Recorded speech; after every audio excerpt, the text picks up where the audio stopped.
அண்ணாமலையார் கோவிலில் இந்து சமய அறநிலையத்துறை அமைச்சர் ரமேஷ் திடீர் ஆய்வு மேற்கொண்டுள்ளார்.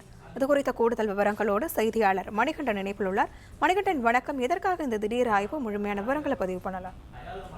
திருவண்ணாமலை அண்ணாமலையார் கோவிலில் இந்து சமய அறநிலையத்துறை அமைச்சர் ரமேஷ் முதன்முறையாக இன்று திடீர் ஆய்வு மேற்கொண்டு வருகிறார்.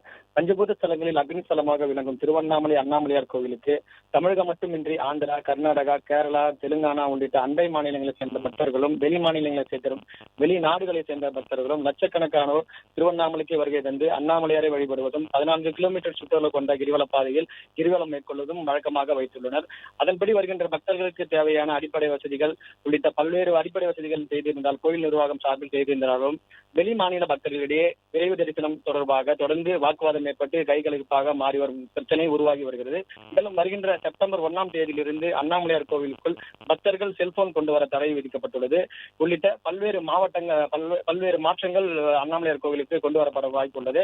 இந்த நிலையில் இன்று காலை திருவண்ணாமலை அண்ணாமலையார் கோவிலுக்கு வருகை தந்த இந்து சமய அறநிலையத்துறை அமைச்சர் ரமேஷ் திடீர் ஆய்வு மேற்கொண்டு வருகிறார். ராஜகோபுரம் வழியாக வருகை தந்த அவர் பக்தர்களை சந்தித்து தரிசனம் தொடர்பாக கேள்வி எழுப்பினார். அப்போது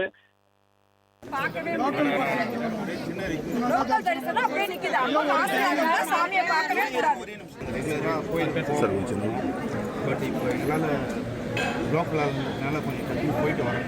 அதுக்கு எதனா கண்டிப்பாக வந்து செக் பண்ணிட்டு